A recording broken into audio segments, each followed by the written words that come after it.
A physicist who worked alongside NASA once described a single condition that the human mind must meet before it can operate at its true potential. Without this condition, every goal, every desire, every intention you hold stays exactly where it is, inside your head, never moving. The crazy part. It's not meditation, it's not journaling, it's not waking up at 5 a.m. It's something far simpler and far more uncomfortable than any of that. And by the end of this video, you'll understand exactly why your mind has been working against you and how to change it starting today. Most people who consume content about manifestation, the subconscious mind, and the law of attraction end up in exactly the same place weeks, months, sometimes years later. Not because the information is wrong, but because there's a missing piece that nobody mentions. A piece without which nothing else works. No matter how much you believe, no matter how many affirmations you repeat, or how many vision boards you paste on the wall, this piece is not a ritual. It's not a secret technique. It's not a method known only to the enlightened. It's something that Itzhak Bentov, physicist, inventor, and one of the most profound thinkers on the nature of human consciousness, described as the fundamental condition for the human mind to operate at its true potential. And when this condition is absent, the subconscious never receives the signal. The desire exists, but it never materializes. The intention is there, but it never moves. What will be presented in this video goes against everything that fast content culture sells as a solution.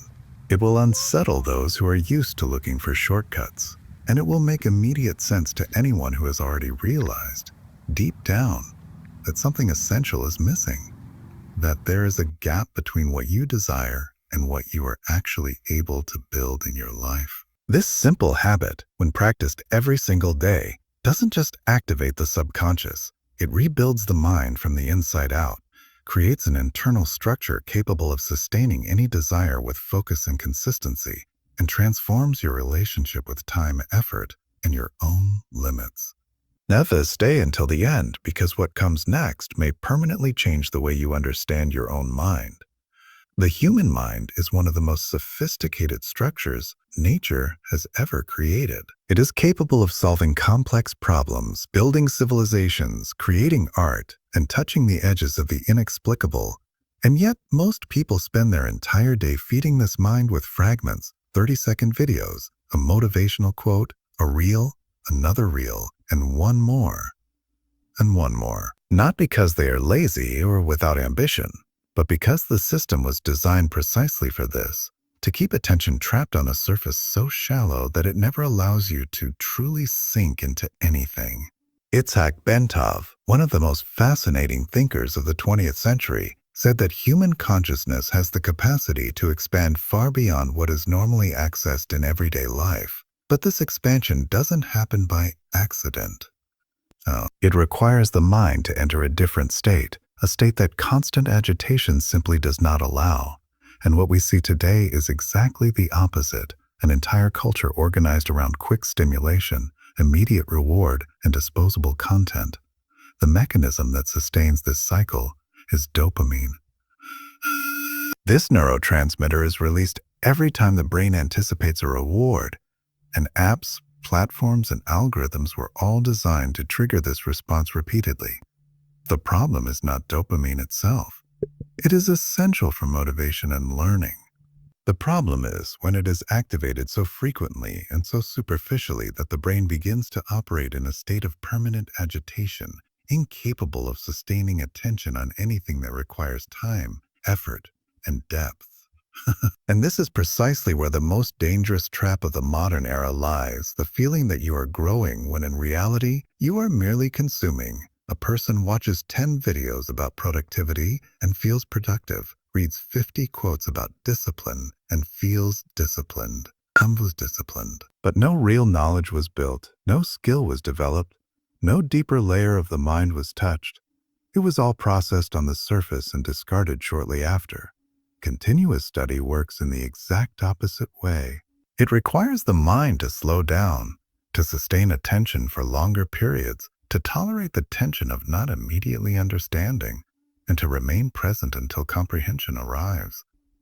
This process is uncomfortable at first, because the brain has already been trained for instant gratification. But over time, it rebuilds the capacity for focus. And focus, as you will see next, is not merely a cognitive skill. It is energy. It is the force that moves anything you want to build in your life. Focus is not simply a matter of concentration. At its core, it is a form of directed energy. Bentov described human attention as a beam of light, and just as scattered light dimly illuminates everything without real clarity, scattered attention touches many things without truly building anything. But when that same light is concentrated on a single point, it carries enough force to cut through surfaces that once seemed impenetrable. Most people never experience this kind of focus because they have never been challenged to sustain it. Modern life offers so many exits, so many distractions available at any second, that the discomfort of staying with a single thing long enough has become almost unbearable. And without realizing it, people have been losing this capacity gradually, not dramatically but silently, each time they chose ease over depth. Daily study is before anything else a training in focus. Every time someone sits down to study and stays present, even when the mind wants to escape, they are strengthening something far more valuable than the content being studied. They are rebuilding the capacity to direct energy with intention. And that capacity, applied to any area of life, completely changes the results you are able to achieve. There is also a profound transformation in the relationship with time that happens through consistent study. Modern anxiety is, in large part, an anxiety about results. People want the result before building the path, want the harvest before planting, want the transformation without the process, and when the result doesn't come quickly, comparison with others begins, frustration sets in, and abandonment often follows shortly after. And daily study, on the other hand, teaches something no short video can transmit, that real progress is gradual, and that trusting this gradual progress is one of the most powerful forms of mental freedom there is. When a person studies every day, even for a short time, they begin to notice that they are moving, not in relation to others, but in relation to who they were yesterday. And this perception changes everything. It shifts focus away from comparison and places it on growth. It takes energy away from anxiety and places it in construction. The person stops chasing shortcuts because they begin to understand, in practice, that the consistent path reaches further than any isolated leap. This shift in relationship with time is not a small thing. It is one of the most silent and most powerful transformations that continuous study produces, and it prepares the mind for something even greater. For understanding that knowledge alone is not enough, that there is a structure, a way of organizing that knowledge and that energy, which determines whether life truly flourishes or remains stagnant. Bentov had a very clear vision of human nature. He believed that human beings were not made to exist in a fragmented way. The mind, work, and relationships with others are not separate compartments of life. They are forces that, when aligned, create something that goes far beyond the sum of their parts. And it is precisely this idea that underlies what can be called the 3 pillars of a full life. The first pillar is study. Not study as a school obligation, not study as the accumulation of certificates, but study as a practice of expanding consciousness. Every time someone genuinely learns something new, not merely consumes it, but learns, processes, and integrates it, their way of seeing the world changes. And a person who sees the world more broadly makes better decisions, builds healthier relationships, and faces adversity with greater balance. Knowledge is not an accessory to life. It is the structure that sustains the quality of everything you live. The second pillar is work. But not work understood merely as trading time for money. Work as the real application of what you know, as a way of generating genuine value for the world. There is an enormous difference between working to survive and working from a purpose built on solid knowledge. In the first case, work drains you. In the second, it fulfills you, even when it is difficult, even when it demands effort, because there is a meaning that sustains the effort. And that meaning only appears when knowledge feeds action. The third pillar is the most forgotten and perhaps the most powerful. helping, contributing to other people, even without financial return, even without immediate recognition. Bentov understood that human consciousness expands in direct proportion to how much it connects with something greater than itself, and helping others is one of the most direct ways to do this. Not out of naive altruism, but because those who genuinely contribute to the world develop a quality of presence, a depth of character that no isolated study and no solitary work can build alone. True prosperity, not merely financial, but the kind that includes mental health, relationships, purpose, and inner peace, appears in the lives of people who build on these three pillars simultaneously. Not in sequence, not one at a time, but in an integrated way, like three forces that feed each other. Study feeds work, work generates resources and purpose, and the act of helping gives meaning back to all of it, creating a cycle that sustains and deepens itself over time. What prevents most people from living this way is not a lack of talent or a lack of opportunity. It is the absence of a mind that can think with enough autonomy to see beyond the immediate. And that is precisely what begins to change with continuous study. One of the most silent and most devastating consequences of superficial consumption is the gradual loss of the ability to think for yourself. It doesn't happen all at once. It is slow, almost imperceptible, like erosion. The person gradually delegates their conclusions to others, to influencers, to algorithms, to headlines, and little by little loses the muscle of critical thinking without even realizing it is happening.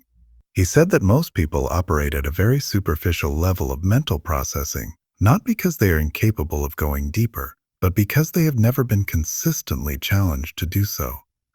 The mind, like the body, adapts to the level of demand it receives. If the stimulus is always easy, fast, and ready for consumption, the mind settles into that level and begins to resist anything that requires more of it. Continuous study breaks this cycle because it forces the mind to build its own repertoire.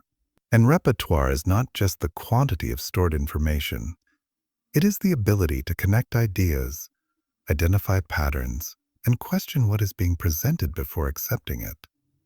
A person with a solid repertoire does not consume information and immediately swallow it whole. They place it in dialogue with what they already know, examine where it comes from, ask who it serves, and only then decide what to do with it. This process is what is called intellectual autonomy. And intellectual autonomy, in a world saturated with ready-made narratives, is a form of freedom. False narratives, manipulative content, distorted information, all of this has far less power over a mind that has learned to think. Not because that mind is arrogant or closed off, but because it has developed internal filters that protect it from manipulation without requiring it to isolate itself from the world. It can participate in the flow of information without being swept away by it. This level of autonomy also transforms the way a person relates to their own beliefs. Instead of defending a fixed set of ideas simply because they have always believed them, they begin to revisit their beliefs with curiosity, to update their worldview as they learn, to feel comfortable with uncertainty and complexity. And this openness, paradoxically, makes the person far more grounded because their convictions are now built on real understanding, not on repetition or fear. This transformation in the way of thinking does not stay confined to the intellectual realm, though. It spills over into every area of life, including the way a person sees themselves.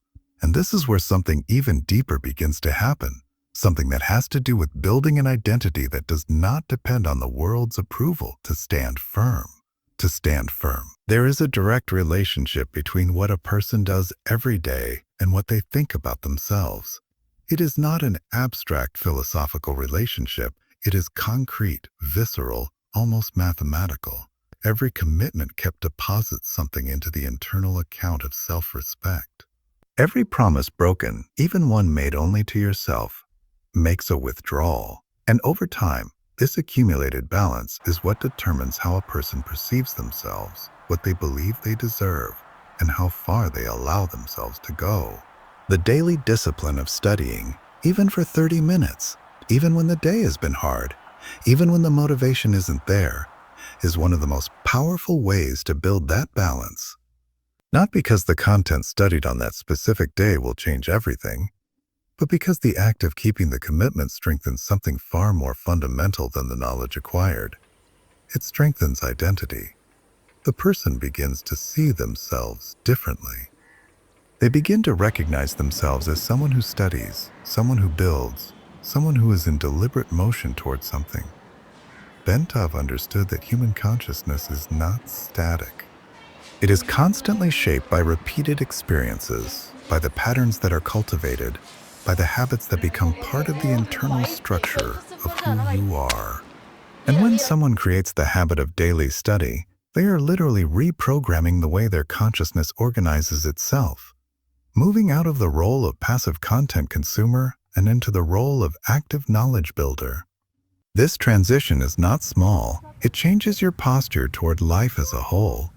The self-esteem that grows from this process is different from the self-esteem that comes from external praise or social media validation. It does not depend on anyone to sustain itself because it was built from the inside out, brick by brick, day by day. It is the kind of self-esteem that remains stable, even on days when nothing seems to work because it is anchored in a real practice, not in an image cultivated for others. And this internal stability has a cascading effect.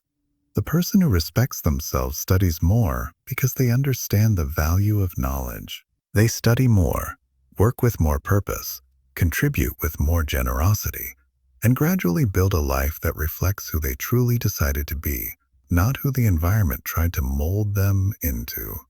That's it. 3 moves, compounded over time. They don't just change what you know, they change who you are. Most people will watch this, feel something, and go back to scrolling within the next 10 minutes. You don't have to be most people. Most people. If this hit different for you, if something clicked, subscribe, because the next video goes even deeper into how to rebuild your focus from scratch, even if you feel like your brain is completely fried. I'll see you there.